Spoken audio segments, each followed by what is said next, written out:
وسلم وبارك على نبينا محمد وعلى آله وأصحابه أجمعين. അള്ളാഹുവിൻ്റെ ഫള് കൊണ്ട് ഇന്ന് സൂര്യൻ അസ്തമിച്ചു കഴിഞ്ഞാൽ റമദാനിൻ്റെ 2 ഭാഗം നമുക്ക് കഴിഞ്ഞു പോയി. ഇനി ഇതിൻ്റെ കാമ്പും കാതലുമായ റമദാനിൻ്റെ സത്തായ അവസാനത്തെ 10ലേക്കാണ് ഇന്ന് സൂര്യൻ്റെ അസ്തമാനത്തോടുകൂടെ മഗ്രിബോടുകൂടെ നമ്മൾ പ്രവേശിക്കുന്നത്.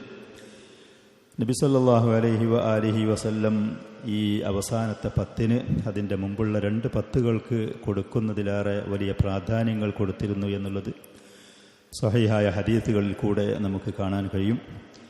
ഉമ്മുൽ മുഅ്മിനീൻ ആയിഷ റളിയല്ലാഹു അൻഹയിൽ നിന്ന് ബുഖാരി, മുസ്ലിം റഹിമഹുമുള്ളയും മറ്റുള്ള ഹദീസിൻ്റെ പണ്ഡിതന്മാരൊക്കെ റിപ്പോർട്ട് ചെയ്യുന്ന ഒരു ഹദീസിൽ അവർ പറയാണ്, കാന നബിയ്യു സല്ലല്ലാഹു അലൈഹി വസല്ലമ ഇദാ ദഖലത്തിൽ അശ്റു, അവസാനത്തെ 10 റമദാനിൻ്റെത് പ്രവേശിച്ചു കഴിഞ്ഞാൽ, ഷദ്ദ മിഅ്സറഹു, പ്രവാചകൻ സല്ലല്ലാഹു അലൈഹി വസല്ലം തൻ്റെ മുണ്ട് മുറുക്കിയെടുക്കുമായിരുന്നു.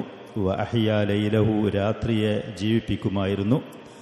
വ ഐഖള അഹ്ലഹു, തൻ്റെ കുടുംബങ്ങളൊക്കെ വിളിച്ച് ഉണർത്തുകയും ചെയ്യുമായിരുന്നു. മുണ്ട് മുറുക്കിയെടുക്കുക എന്ന് പറയുന്നത് ഒന്നിരിക്കൽ ഭാര്യമാരുമായുള്ള ബന്ധങ്ങളും കാര്യങ്ങളും പൂർണ്ണമായി ഒഴിവാക്കുക. അതല്ലെങ്കിൽ നമ്മളൊരു പ്രധാനപ്പെട്ട കാര്യത്തിലേക്ക് ഇറങ്ങുമ്പോൾ ഒരു സാധാരണ സംസാരത്തിലുണ്ട് മുണ്ട് മുറുക്കിയെടുത്തു എന്ന് പറയുന്ന. അപ്പോൾ വളരെ ഉന്മേഷത്തോടുകൂടെ ആവേശത്തോടുകൂടെ പ്രാധാന്യം മനസ്സിലാക്കി ഈ ശേഷമുള്ള 8-10 ദിവസത്തിൻ്റെ രാപ്പകലോടെ പ്രാധാന്യം മനസ്സിലാക്കി ഇബാദത്തിൽ മുന്നേറിയിരുന്നു എന്നാണ്. രാത്രി ഉണർത്തുക, ജീവിപ്പിക്കുക എന്ന് പറഞ്ഞാൽ മറ്റുള്ള ആദ്യത്തെ 2-10ലും രാത്രി സമയത്ത് പ്രവാചകൻ കുറച്ച് സമയം ഉറങ്ങലൊക്കെ ഉണ്ടായിരുന്നു റഹ്മത്തുള്ളാഹ്. അവസാനത്തെ 10ൽ ഉറക്ക് പോലും ഒഴിവാക്കിക്കൊണ്ട് ഇബാദത്തിൽ കഴിച്ചുകൂട്ടും എന്നാണ് അതിൻ്റെ അർത്ഥം. കുടുംബങ്ങളൊക്കെ വിളിച്ച് ഉണർത്തലുണ്ടായിരുന്നു.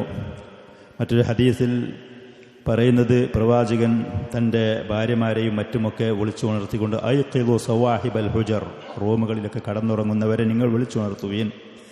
ഫറുബ്ബ കാസിയത്തിൻ ഫിദ്ദുനിയാ ആരിയത്തിൻ യൗമൽ ഖിയാമ, ദുനിയാവിൽ നല്ല വസ്ത്രം ധരിച്ച് മാനം മര്യാദയിലൊക്കെ ജീവിച്ച എത്ര ആളുകൾ വേണ്ടതുപോലെ സൽക്കർമ്മങ്ങളും കാര്യങ്ങളും ഇല്ലാതെ നരകത്തിൽ ചെന്ന് നഗ്നരായി കഴിച്ചുകൂട്ടുന്ന അവസ്ഥകൾ. അതല്ലെങ്കിൽ ദുനിയാവിൽ ബഹുമാനം ആദരവും കാര്യങ്ങളും നിയമത്തുകളൊക്കെ ഉണ്ടായിരുന്നു. പരലോകത്ത് വരുന്ന സമയത്ത് അവർക്ക് വേണ്ടതുപോലെ സൽക്കർമ്മങ്ങളും കാര്യങ്ങളൊന്നും ഇല്ലാതെ നഗ്നരായ അതുപോലത്തെ ഒരു അവസ്ഥയിലാണ് ഉള്ളത് എന്ന് പറഞ്ഞ ഹദീസുകളുണ്ട്. ഇങ്ങനെ മറ്റും ധാരാളം ഹദീസുകൾ. ഫാത്തിമ റളിയല്ലാഹു അൻഹ അലിയും അവർ കടന്നുറങ്ങുന്ന റൂമിൻ്റെ അടുത്ത് ചെന്നുകൊണ്ട് പ്രവാചകൻ പറയുമായിരുന്നു, അലാ തഖൂമാനി ഫതുസല്ലിയാൻ, എണീറ്റ് നിസ്കരിക്കുന്നില്ലേ എന്ന്. ഉമർ റളിയല്ലാഹു അൻഹു അദ്ദേഹം രാത്രി ഒരുപാട് സമയത്ത് നിസ്കരിക്കുമായിരുന്നു. അതിൻ്റെ ശേഷം പിന്നീട് അദ്ദേഹത്തിൻ്റെ കുടുംബത്തിനൊക്കെ വിളിച്ചുണർത്തിക്കൊണ്ട് അദ്ദേഹം പറയും, അസ്വലാ, നിസ്കാരം. രാത്രി കൂടുതൽ ഇബാദത്ത് നിർവഹിക്കാൻ വേണ്ടി അദ്ദേഹം അവരെ പ്രേരിപ്പിക്കുമായിരുന്നു.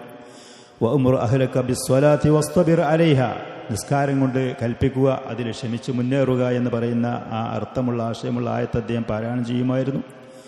ഇമാം ഖത്താദ റഹ്മത്തുള്ളാഹി അലൈഹി സാധാരണ ദിവസങ്ങളിൽ ഒരു ആഴ്ചയിൽ അദ്ദേഹം ഖുർആൻ ഖത്തം തീർക്കലുണ്ടായിരുന്നു. റമദാനിൻ്റെ ആദ്യത്തെ 2-10 3 ദിവസങ്ങളിൽ ഖത്തം തീർക്കലുണ്ടായിരുന്നു. അവസാനത്തെ 10 ഓരോ രാത്രിയിലും അദ്ദേഹം ഖുർആൻ പൂർണ്ണമായി പാരായണം ചെയ്യലുണ്ടായിരുന്നു.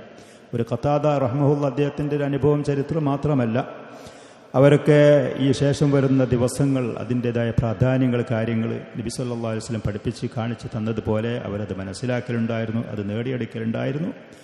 അതുകൊണ്ട് തന്നെ ഈ കഴിഞ്ഞ ദിവസങ്ങളിൽ സൽക്കർമ്മങ്ങളും നന്മയിലും മുന്നേറിയ ആളുകളാണ്. അള്ളാഹു അതിന് നമുക്ക് തൗഫീക്ക് നൽകിയിട്ടുണ്ടെങ്കിൽ അള്ളാഹുവിനോട് ആ സൽക്കർമ്മങ്ങളെ സ്വീകരിക്കാൻ വേണ്ടി നിരന്തരം ദുആ ചെയ്യുകയും അള്ളാഹുവിനെ സ്തുതിക്കുകയും കൂടുതൽ ത്വാഅത്തുകളിലും സൽക്കർമ്മങ്ങളിലും മുന്നേറാൻ ശ്രമിക്കുകയും ചെയ്യുക. ഈ സ്വാഭാവികമായിട്ടും വല്ല വീഴ്ചകളോ കുറവുകളോ നമ്മളെടുത്ത് വന്നിട്ടുണ്ടെങ്കിൽ അള്ളാഹുവിലേക്ക് പശ്ചാത്തപിച്ച് മടങ്ങുകയും ഇനിയുള്ള ദിവസങ്ങൾ നേടിയെടുത്തുകൊണ്ട് അൽ അമാലു ബിൽ ഖവാതീം എന്ന് പ്രവാചകൻ പറയലുണ്ടായിരുന്നു. അവസാനം എങ്ങനെയാണോ, ആദ്യം ഒരുപാട് ചെയ്തു, വൈകുന്നേരമാകുന്ന സമയത്തേക്ക് ആ പാത്രങ്ങളൊക്കെ ഇട്ടുടച്ചുകൊണ്ട് ഒരാൾ പിന്മാറാതെ പിന്നീട് അവസാനത്തിൽ നന്മ ചെയ്തൊരു മനുഷ്യൻ അവൻ്റെ ജീവിതത്തിൻ്റെ അവസാനത്തെ സമയത്ത് നല്ല കാര്യങ്ങൾ ചെയ്ത് മുന്നേറുന്നുണ്ടെങ്കിൽ ആ മനുഷ്യൻ വിജയത്തിന് സാധ്യത ഉണ്ട് എന്നുള്ളത് തന്നെയാണ്. അതുകൊണ്ട് ശേഷം വരുന്ന ഈ പ്രധാനപ്പെട്ട ദിവസങ്ങൾ, അതിൽ നമുക്ക് ഏറ്റവും പ്രതീക്ഷയ്ക്ക് അവസരം നൽകുന്നത് ലൈലത്തുൽ ഖദർ അവസാനത്തെ 10ലാണ്. തഹറു ലൈലത്തുൽ ഖദ്രി ഫിൽ അശ്റിൽ അവാഖിരി മിൻ റമളാൻ എന്ന് പ്രവാചകൻ പറയലുണ്ടായിരുന്നു. റമളാനിൻ്റെ അവസാനത്തെ 10 ലൈലത്തുൽ ഖദർ നിങ്ങൾ പ്രതീക്ഷിക്കുക. ലൈലത്തുൽ ഖദ്രി ഖൈറും മിൻ അൽഫി ഷഹർ. അല്ലാഹു സുബ്ഹാനഹു വ തആല അങ്ങനെയാണ് അത് പറഞ്ഞത്. സുബ്ഹാനല്ലാഹ്. ലൈലത്തുൽ ഖദ്രി ഖൈറും മിൻ അൽഫി ഷഹറിൻ. ലൈലത്തുൽ ഖദർ ഇല്ലാത്ത 1000 മാസങ്ങളിൽ ഒരാൾ ഇബാദത്ത് നിർവഹിക്കുന്നതിലേറെ ഉത്തമമാണ്. 1000 മാസങ്ങൾ കൂട്ടി നോക്കിയാൽ എത്ര? 82 83 വർഷം ഒരാൾ ഇബാദത്ത് ചെയ്തതിൻ്റെ പ്രതിഫലം ഒരൊറ്റ രാത്രി കൊണ്ടൊരു മനുഷ്യന് ലഭിക്കുക എന്ന് പറയുന്നു. ഫമൻ ഹുരിമഹ ഹുരിമ അൽ ഖൈർ ഫഹുവ അൽ മഹ്റൂം. ആ ഒരു രാത്രി ഒരാൾക്ക് നേടിയെടുക്കാൻ അതിൽ ത്വാഅത്തും സൽക്കർമ്മങ്ങളുമായി ഒരാൾക്ക് മുന്നേറാൻ കഴിഞ്ഞാൽ അവൻ ഹതഭാഗ്യനാണ്. അവൻ നന്മകൾ തടയപ്പെട്ട ഒരാളാണ്. അതുകൊണ്ട് തന്നെ നമ്മൾ ആ രാത്രി അതിലുള്ള ഇബാദത്തുകൾ നിർവഹിക്കാൻ വേണ്ടി 10 ദിവസങ്ങൾ എണ്ണപ്പെട്ട രാപ്പകലുകൾ അത് നമ്മൾ ത്വാഅത്തിലായിക്കൊണ്ട് മുന്നേറുക. നമുക്ക് നിർവഹിക്കാനുള്ള ഇബാദത്തുകൾ പകൽ സമയത്ത് നോമ്പുണ്ട്, രാത്രി സമയത്ത് ഖിയാമുൽ ലൈലുണ്ട്. അതേപോലെ തന്നെ പരിശുദ്ധ ഖുർആൻ ധാരാളം പാരായണം ചെയ്യൽ, ദുആ ചെയ്യൽ, അദ്കാറുകൾ, ഇസ്തിഗ്ഫാറുകൾ, അള്ളാഹുവിനോട് നമ്മുടെ പരാധീനതകളും നമ്മുടെ ആവശ്യങ്ങളും പറഞ്ഞ് ദുആ ചെയ്യൽ, കണ്ണിൽ നിന്ന് കണ്ണീരൊലിപ്പിക്കൽ, നമ്മൾക്ക് വന്നുപോയ തെറ്റുകളും കുറ്റബോധങ്ങളെക്കുറിച്ച് പശ്ചാത്തപിച്ചുകൊണ്ട് അള്ളാഹുവിലേക്ക് മുന്നിടൽ, ഒരുപാട് കാര്യങ്ങൾ ദീനിലും ദുനിയാവിലും നമുക്ക് അത്യാവശ്യമുള്ള കാര്യങ്ങളുണ്ട്. ഒരു അടിമ അവൻ്റെ 2 കൈയും അള്ളാഹുവിലേക്ക് ഉയർത്തി യാ ഹയ്യു യാ ഖയ്യൂം യാ ദൽ ജലാലി വൽ ഇക്റാം യാ അർഹമർ റാഹിമീൻ എന്ന് പറഞ്ഞുകൊണ്ടൊരടിമ അള്ളാഹുവിലേക്ക് കൈയുയർത്തിക്കൊണ്ട് അവൻ നേരിടുന്ന ദുരിതങ്ങളും പരാധീനതകളും അവൻ്റെ അടുത്ത് വന്ന വീഴ്ചകളും പാപങ്ങളും ഏറ്റുപറയാൻ തയ്യാറായാൽ തീർച്ചയായും അള്ളാഹു അവനെ പരിഗണിക്കും. അള്ളാഹു അവൻ്റെ കയ്യിലേക്ക് അവൻ ഉദ്ദേശിച്ച കാര്യങ്ങൾ ഇട്ടുകൊടുക്കും. അവൻ്റെ ദുആ സ്വീകരിക്കും. അള്ളാഹു സഹായങ്ങൾ നൽകും. അവന് മുന്നേറാൻ സാധിക്കും എന്നുള്ളത് തന്നെയാണ് സത്യം. യാ ഹയ്യു യാ ഖയ്യൂം യാ ദൽ ജലാലി വൽ ഇക്റാം യാ അർഹമർ റാഹിമീൻ യാ ഖൈറൻ നാസിരീൻ യാ ലത്തീഫ് യാ വദൂദ്. അള്ളാഹുവിൻ്റെ അസ്മാഅകൾ വിളിച്ചുകൊണ്ട് ഉദ്ഉ റബ്ബക്കും തളർറുഅൻ വഖുഫിയതൻ, താഴ്മയോടെ വിനയത്തോടെ രഹസ്യമായിക്കൊണ്ട് നിങ്ങൾ നിങ്ങളുടെ റബ്ബിനെ വിളിച്ച് ദുആ ചെയ്യുക. അല്ലാഹു സുബ്ഹാനഹു വ തആല നമ്മോട് പറഞ്ഞതാണത്. അതിനുള്ള അവസരങ്ങളാണത്. ദീനിലും ദുനിയാവിലും നമുക്ക് മുന്നേറാൻ നാം നേരിടുന്ന ഒരുപാട് പേടിപ്പെടുത്തുന്ന കാര്യങ്ങളുണ്ട്, ഭീഷണികളുണ്ട്, ശത്രുക്കളുണ്ട് നമുക്കൊരുപാട്. അപ്പോൾ അതിൽ നിന്നൊക്കെ രക്ഷപ്പെട്ട് ഒരു നല്ലൊരു ജീവിതത്തിലേക്ക് വരാൻ വേണ്ടി ഉമ്മുൽ മുഅ്മിനീൻ ആയിഷ റളിയല്ലാഹു അൻഹ പ്രവാചകനോട് ചോദിച്ചു, അവസാനത്തെ ലൈലത്തുൽ ഖദറിൻ്റെ രാത്രി എനിക്ക് പറയാൻ പറ്റുന്ന ഒരു ദുആ, അല്ലാഹുമ്മ ഇന്നക അഫൂവുൻ തുഹിബ്ബുൽ അഫ്വ ഫഅഫു അന്നി, അല്ലാഹുമ്മ ഇന്നക അഫൂവുൻ തുഹിബ്ബുൽ അഫ്വ ഫഅഫു അന്നി. പ്രത്യേകിച്ച് ആ ദുആ നമ്മൾ വർദ്ധിപ്പിക്കുക. മറ്റുള്ള ദുആകളും അതേപോലെ എഴുത്തിക്കാഫ്, അതിനാഗ്രഹമുള്ള ആളുകൾ അവസാനത്തെ 10 പൂർണ്ണമായി എഴുത്തിക്കാഫ് ഇരിക്കാൻ ഉദ്ദേശിക്കുന്നവരാണെങ്കിൽ ഇന്ന് സൂര്യൻ അസ്തമിക്കുന്നതിൻ്റെ മുമ്പായിട്ട് പള്ളിയിൽ പ്രവേശിക്കുക. അങ്ങനെ നാളത്തെ ഫജർ കഴിഞ്ഞതിൻ്റെ ശേഷം അവർക്ക് അതിനുവേണ്ടി ഒരുക്കപ്പെട്ട ടെൻറ്റോ കാര്യങ്ങളോ സ്ഥലമൊക്കെ ഉണ്ടെങ്കിൽ അതിലേക്ക് ചെല്ല. ഇതാണ് പ്രവാചകന്റെ രീതി. അങ്ങനെയായിരുന്നു. ഇന്ന് സൂര്യൻ അസ്തമിക്കുന്നതിന് മുമ്പായിട്ട് പള്ളിയിൽ അവൻ ഉണ്ടാവുക. അങ്ങനെ പിന്നെ നാളത്തെ ഫജറിൻ്റെ ശേഷം ആ പറയുന്ന ഖൈമ, ടെൻറ്റോ, അതിനുള്ള സൗകര്യങ്ങളുള്ള ഭാഗം ഉണ്ടെങ്കിൽ അങ്ങോട്ട് പ്രവേശിക്കാൻ നബി സല്ലല്ലാഹു അലൈഹി വആലിഹി വസല്ലം അങ്ങനെയായിരുന്നു ചെയ്തിരുന്നത്. ഷെയ്ഖ് ഉസൈമീൻ റഹ്മത്തുള്ളാഹി അലൈഹി ഒരിക്കൽ പറഞ്ഞു, ഫസ്തദ്രികൂ ഫി ആഖിരി ശഹരിക്കും മാ ഫാതക്കും ഫി അവ്വലി. തുടക്കത്തിൽ നിങ്ങൾക്ക് നഷ്ടപ്പെട്ടത് ഈ അവസാനത്തോടുകൂടെ നിങ്ങൾ അത് തിരിച്ചുപിടിക്കുക. ഇതിൻ്റെ പര്യവസാനം നിങ്ങൾ നന്നാക്കുക. ഫഇന്നമൽ അഅമാലു ബിൽ ഖവാതീം. അവസാനം എങ്ങനെയാണോ അതനുസരിച്ചാണ് അതിൻ്റെ ശ്രേഷ്ഠതയും അതിൻ്റെ പരിഗണനയും. വമൻ അഹ്സന ഫീമാ ബഖി. ശേഷം വരുന്ന ദിവസം രാപ്പകലുകൾ ഒരാൾ നന്നാക്കിയാൽ ഗുഫിറ ലഹു മാ ഖദ് മള. കഴിഞ്ഞു പോയ എന്തെങ്കിലും വീഴ്ചകളുണ്ടെങ്കിൽ അത് പൊറുക്കപ്പെടും. വമൻ അസാഅ ഫീമാ ബഖി. ശേഷം വരുന്നിടത്ത് അവൻ വീഴ്ചയും കുറവും പറ്റിയാൽ ഉഖിദ ബിമാ മള വമാ ബഖി. ശേഷം വരുന്നതിനും പിന്നിലുള്ള കഴിഞ്ഞു പോയതും അവന് പിടികൂടപ്പെടുകയും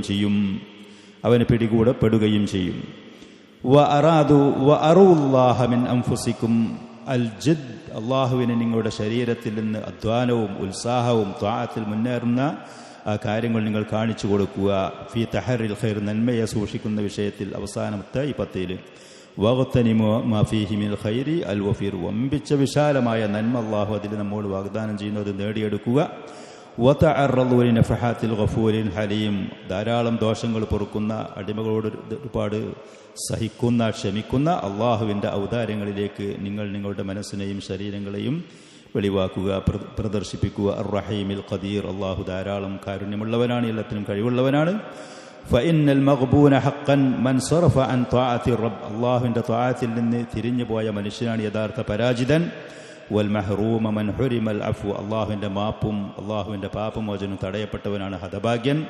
വൽ മഅ്സൂഫു അലൈഹി മൻ ഫാതതുഹു നഫഹാതു ഷഹർ, ഈ മാസത്തിലുള്ള ഔദാര്യങ്ങൾ ഒരാൾക്ക് നഷ്ടപ്പെട്ടാൽ അവൻ്റെ കാര്യത്തിൽ നമുക്ക് വല്ലാത്ത ദയയും സങ്കടവും അനുഭവപ്പെടുന്ന ആളായിരിക്കും. മൻ ഖാബ റജാഉഹു ഫീ ലൈലത്തുൽ ഖദർ, ലൈലത്തുൽ ഖദറിൽ അവന് പ്രതീക്ഷിച്ചതുപോലെ മുന്നേറാൻ കഴിഞ്ഞില്ലെങ്കിൽ ആ മനുഷ്യൻ പരാജിതനാകും. അല്ലാഹു സുബ്ഹാനഹു വ തആല നമുക്ക് തുടർന്നുള്ള ദിവസങ്ങളിൽ നന്മയിൽ മുന്നേറാനും വന്നുപോയ തെറ്റുകുറ്റങ്ങൾ, പാപങ്ങൾ, വീഴ്ചകൾ അള്ളാഹുവിനോട് ഏറ്റുപറഞ്ഞ് പശ്ചാത്തപിച്ച് ഈ പറയുന്ന അള്ളാഹുവിൻ്റെ അടിമകളായ അവർക്ക് വാഗ്ദാനം ചെയ്ത നേട്ടങ്ങൾ നേടിയെടുക്കാൻ തൗഫീഖ് നൽകുമാറാവട്ടെ.